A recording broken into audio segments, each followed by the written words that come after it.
Margaret White, prequel to Carrie White's origin, prequel to Ms. Marvel in the Multiverse of Madness. Prologue. Margaret White was a religious fanatic, sorta like how most people are. She would often pray, like every day of the week. Chapter 1. Margaret and her husband were having sex and Margaret ends up pregnant. A few years later, Margaret's husband divorced Margaret. Epilogue. As Margaret White was reading, she felt a pain in her stomach. Margaret goes to her bedroom. Her Bible lies on one of the steps.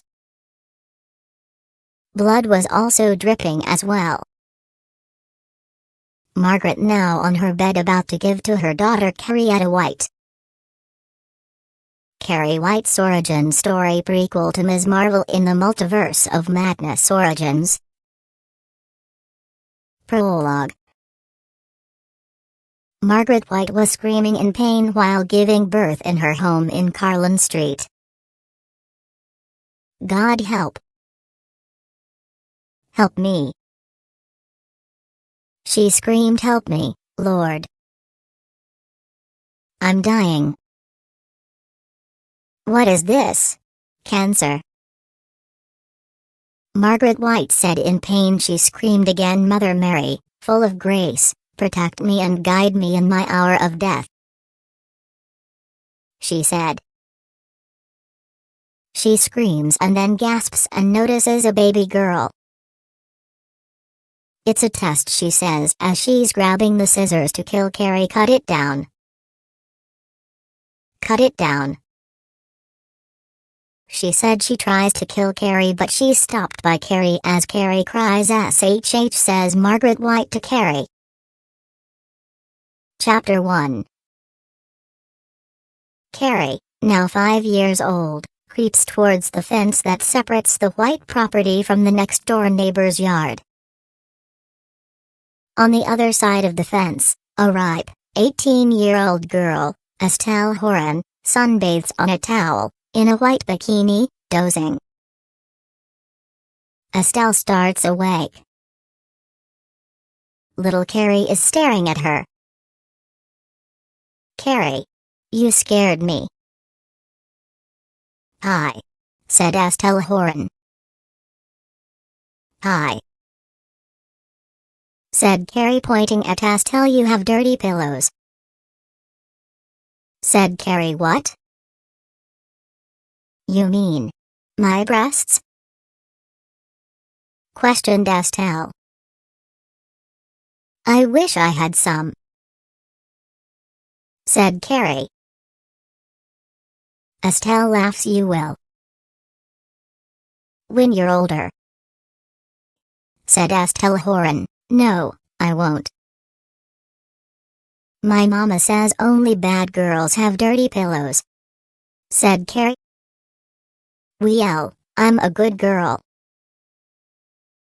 "And doesn't your mom have breasts?" questioned Estelle. "My mama was wicked when she made me with my daddy," she says, "and that's how come she has them," said Carrie. Like a banshee, Margaret White is at her back door, shrieking, "Carrietta, ah!" Margaret White shouted. The little girl freezes, caught. Estelle instinctively tries to cover herself. Margaret lumbers towards them. "Mrs. White," said Estelle. "Poor strumpet," said Margaret White to Estelle. "We were just talking," said Estelle. Behind Margaret, some members of the sect have gathered in the doorway, at the windows. Margaret grabs Carrie's arm and yanks her away from Estelle, towards their house. "And you? I told you, Carrie, didn't I? I warned you about her," Margaret White said. "I'm sorry, Mama, I forgot," said Carrie. Margaret shakes Carrie. "She's the whore of Babylon, Carrie, and it's a sin. It's a sin to consort with her," said Margaret. "Mama, please, I'm so sorry," said Carrie. More worshippers have come out of Margaret's house. Estelle's mother comes out of their house, afraid someone's being murdered. "Estelle? What's happening?" said Estelle's mom. Margaret accuses Estelle's mom. "Your daughter is a slut, and you revel in it." "Excuse me?" questioned Estelle's mom. "Exposing herself to the world. Showing her flesh. And you allow it?" Margaret White said. "Mom, she's hurting Carrie," said Estelle. "Let that girl go, Margaret, or I'll call the police," said Estelle's mom. "You see, Carrie? You see how they are? How they threaten," said Margaret White. Carrie sobs. "Mo Mama," said Carrie. The cacophony builds, with Margaret, Estelle, and Estelle's mother all yelling, the worshippers staring, Carrie wailing as Margaret drags her back towards the house. Suddenly a pebble falls from the sky and hits the white roof, bouncing off it. Then another one. Margaret stops shaking Carrie, looks up. A third rock hits the back steps. "Estelle, get over here now," Estelle's mom said. Estelle races to her mother as more stones like big pieces of hail continue to fall, all over the white backyard. One member of the sect crosses himself. Margaret kneels in front of her sobbing, hysterical daughter. "Stop it, girl. You stop it right now," Margaret White said. But Carrie can't. As more stones fall, Estelle and her mother cower under their back porch for cover, but the stones are only falling on the white property.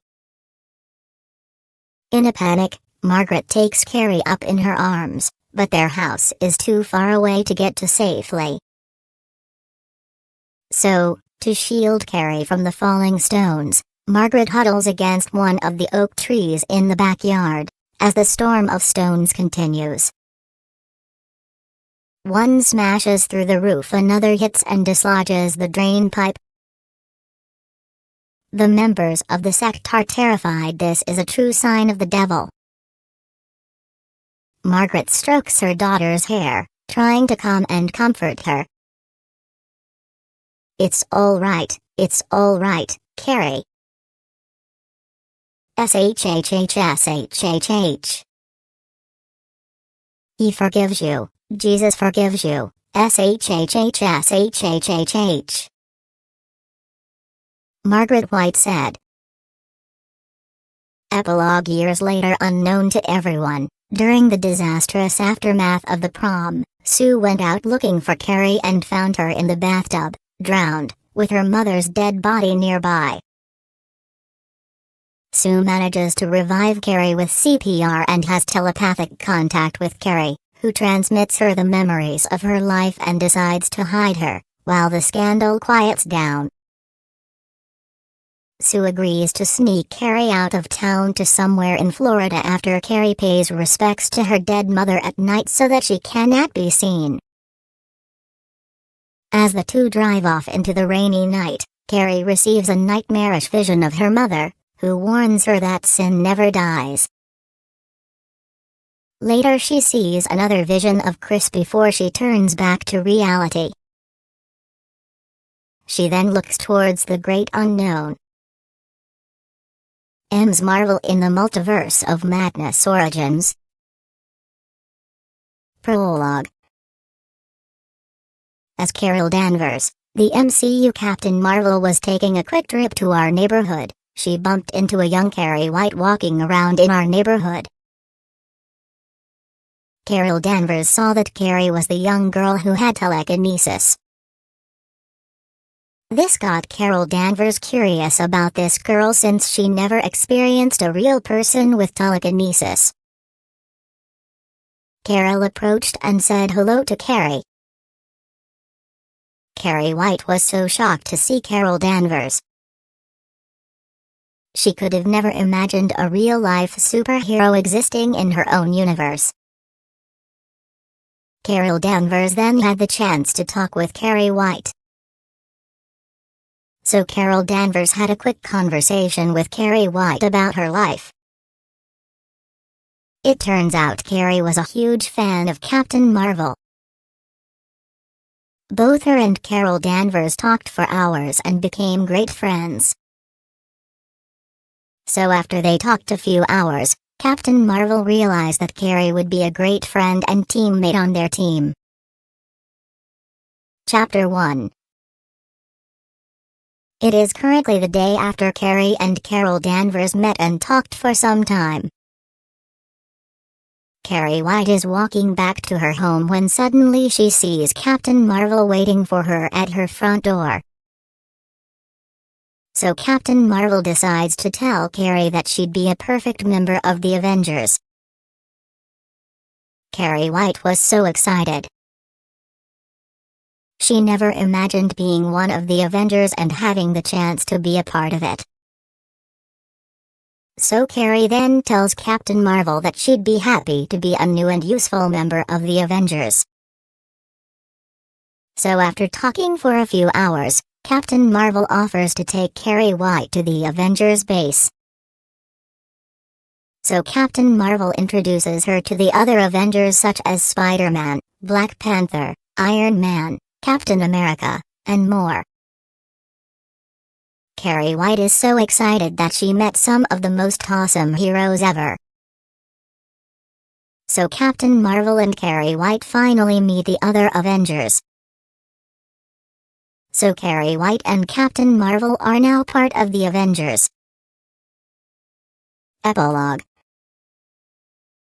One day while Katie was walking down the street, Katie sees a girl that appears to be wearing one of those beautiful fangirl cosplay costumes for the MCU's Captain Marvel character. So Katie goes over to see the awesome cosplay costume. And also sees a teenager wearing a prom dress. So Katie meets with the girl with the awesome cosplay costume. So Katie sees that the girl is also wearing a Captain Marvel wig and other Captain Marvel themed gear. So Katie and the two girls get to know each other. So after meeting each other, the three decide to be best friends forever and the three become a dynamic trio.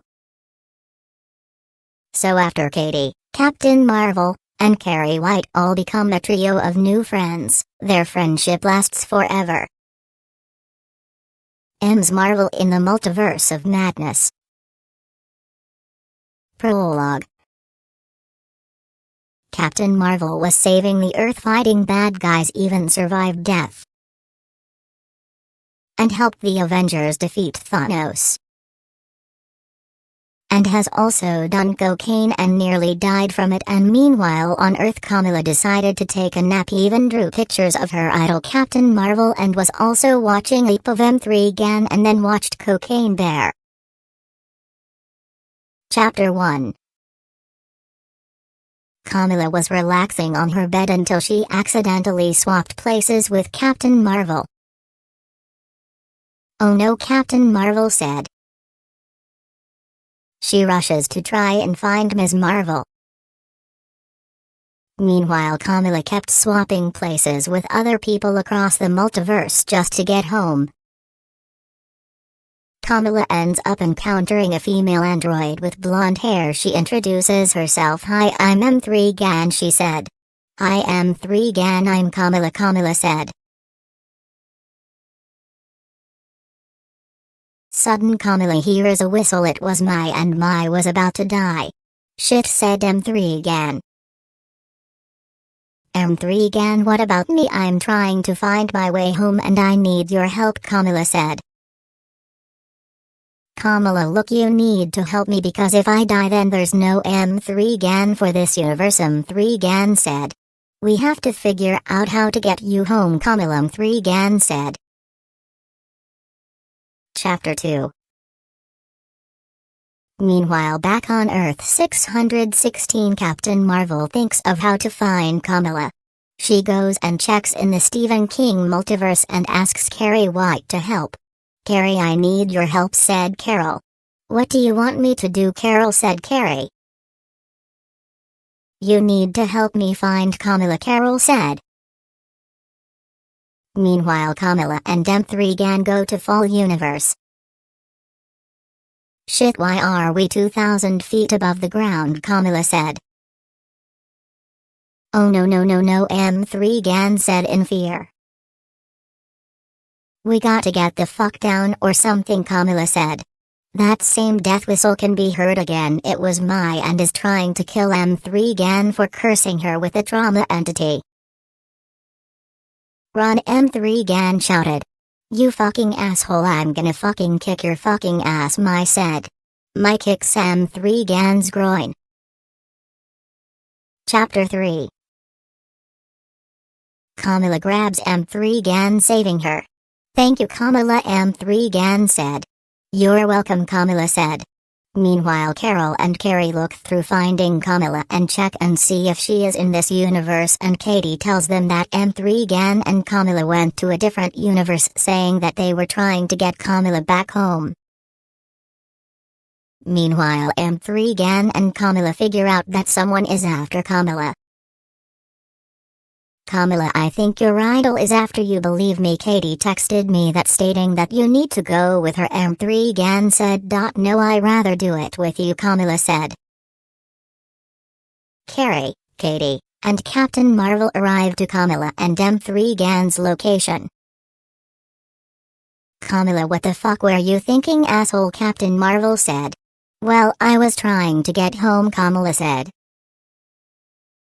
All of a sudden a portal opens and out pops Charlie McGee, Pennywise, Esther Coleman, the Gunslinger, Ellie Creed, Sarah, Ming, Jigsaw, Leatherface, Pooh, Piglet, the Children of the Corn, Chucky, 2019, the Death Angels, Jack Torrance, the Cocaine Bear, Annabelle, Doris, America Chavez, and Death appear. "Holy cow, that's a lot of people that we have on our team," M3gan said. "I know, right, M3gan," Kamala said. Ming shows up in her red panda form and then they fight. Mai puffs into her red panda form. She tries choking Mai, but Mai escapes, killing Ming in the process. "Damn it," M3gan said. "You need to listen to your parents," M3gan said. All of a sudden Wednesday and Enid show up, and Wednesday sees a vision that could possibly help them. "Look, here's how to do it. I'm going to try and distract her, M3gan. I need your help with it." "All Stephen King characters, I need your help with this. Pennywise, I need you to lure Mai. Carrie, I need you to telekinetically lift Mai. Ellie, I need you and Esther Coleman to annoy Mai. On my signal, Charlie McGee, I need you to burn Mai. Captain Marvel and Kamala, I need you to help Enid out with defeating Mai," said Wednesday. "So this plan should help save the multiverse, right?" M3gan said. Suddenly Sarah shows up. "What do you want me to do?" Wednesday said. "Sarah. Shoot Mai," said Wednesday. Enid begins by biting Mai's legs off. Ellie Creed and Esther Coleman annoy Mai. Pennywise lures Mai. Carrie lifts Mai with her telekinesis. Kamala breaks Mai's left arm. And Captain Marvel breaks Mai's right arm. Wednesday chops Mai in half. M3gan chops Mai's head off. There we did it, M3gan said.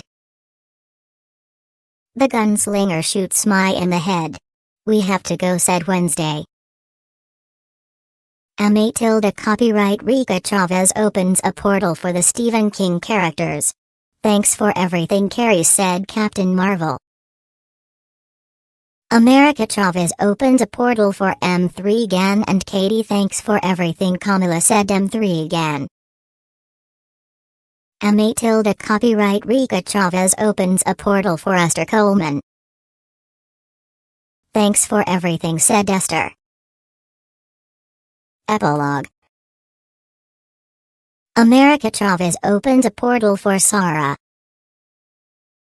Thanks for everything, Sarah, said America Chavez opens a portal for Kamala. She gives Captain Marvel a hug thanking her and then leaves.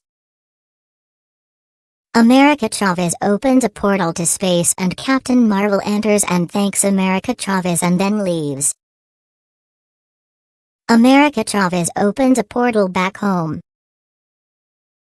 Ms. Marvel in a universe of her own. Prologue. Ms. Marvel is in a city with her family. She decides to ask her mom if she can watch the Hulu original series Castle Rock. Mom, can I watch the Hulu original series Castle Rock? Asked Kamala. Castle Rock, questioned her mom. What the fuck is Castle Rock? Asked Kamala's mom. It's based on the Stephen King multiverse. It has Bill Skarsgård and Sissy Spacek in the series. And Annie Wilkes appears in the second season but not voiced by Kathy Bates. Plus it also explains more of Annie Wilkes' backstory before the events of Misery. Kamala explains to her mom. Sure, Kamala, said Kamala's mom. Chapter 1, Ms. Marvel's Day Out. Ms. Marvel is walking through town. Ms. Marvel walks into an ice cream shop. She orders a strawberry sundae. She gets her sundae and eats it.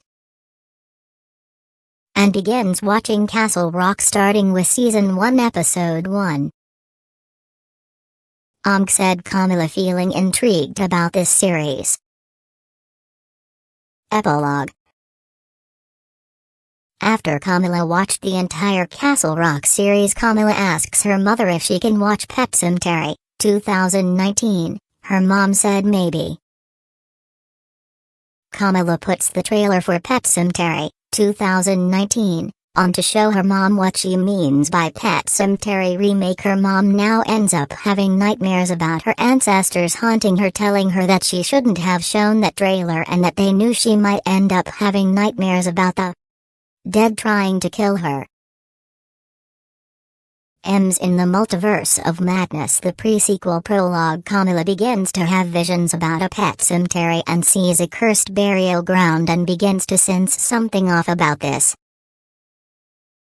Kamala noticed that a family has already been buried here. It was the Creed family. What the fuck, Kamala said. Chapter 1. Kamala's mother wakes Kamala, telling her about something important. Our ancestors warned me about that movie you were wanting to watch, Kamala's mom said. Chapter 2. Kamala ends watching every single Saw movie in timeline order. What the fuck did I just witness? Kamala thought to herself. Suddenly Kamala ends up having a bad dream. Hello Kamala, I want to play a game, said the person on the TV. How the fuck do you know me? Kamala said. Epilogue. She got an idea on how to escape. She decided to hack into it, making it free her. It works. She escapes and heads back home where she can finally relax at home. Miss Marvel in the Multiverse of Madness, 2. Prologue. Kamala and her friends go looking for answers at the Marvel Universe. They find that things are much more sinister than initially thought. A battle against evil and a trip down the multiverse awaits them. Can they defeat their own? Chapter 1. It had been days since Kamala had been brought to the Marvel Universe. She had found herself stranded, confused, and alone. She had tried to get back home, but she kept ending up in places she wasn't familiar with. She had almost lost hope when she met M3gan, a strange android that looked human. At first, Kamala had been afraid of her, but once she got to know her, she realized that she was actually really nice. Chapter 2. It had been ages since Kamala had last seen her own universe. But she finally did it. She had found her way home. And as she stepped into the portal, she felt her heart race with anticipation. This was it. She was finally going to see her family and friends again. She stepped through the portal and into her own universe. Chapter 3. In the aftermath of the battle, Kamala sat down with M3gan and her friends to celebrate their victory. They all felt accomplished. After all, saving the entire multiverse from the threat of annihilation and having to see millions of universes destroyed was no easy feat. Kamala was extremely proud of herself and her friends, and she was glad that they all worked together to defeat such an evil force. Chapter 4. As Kamala and her friends walked away from the battle, they couldn't help but feel accomplished. They had done it. They had defeated the evil. Chapter 5. The final battle was epic and full of action. It was full of tension and excitement as Kamala and her friends fought against the evil that had threatened to destroy the multiverse. It was the fight of their lives. And when it was all over, they emerged victorious. The multiverse was finally safe. And Kamala was finally home. Epilogue. Well, we did it, Kamala. We finally saved the entire multiverse from destruction. Yeah, I know. It sure was rough, but in the end, I think we did a good job. Kamala and M3gan stood triumphantly over the defeated Mai. They had worked together with everyone in the multiverse and had defeated a terrible evil. M's Marvel and the Multiverse Prologue. After defeating Mai and the terrible evil, something supernatural happens in her home. What is going on? Kamala thought in fear. Mom, Kamala said. Suddenly Kamala sees a ghost hanging her mom, Kamala shouted. Suddenly Kamala wakes up and realizes that she began having a vision about something that her mom died. Chapter 1. Kamala rushes to save someone from being dead, but her keeps doing something to her and doesn't know what is causing it to happen. What is wrong with me? Why can't I do anything right? Kamala thought to herself. Is it because they are warning me about something bad that is going to happen? Kamala thought. Is it because of those Stephen King novels? Kamala said. Chapter 2. Kamala called M3gan asking for her help. M3gan rushes in asking what she needs for some stupid reason. You were listening to Stephen King novels again, weren't you, Kamala? M3gan said. Yes, Kamala said. What one? M3gan said. Carrie, Kamala said. Great guess, Carrie ruined prom for you, M3gan said. Epilogue. M3gan gives her advice that whenever she is listening to or watching something Stephen King related, Kamala needs to not do it all at once and do it in small increments.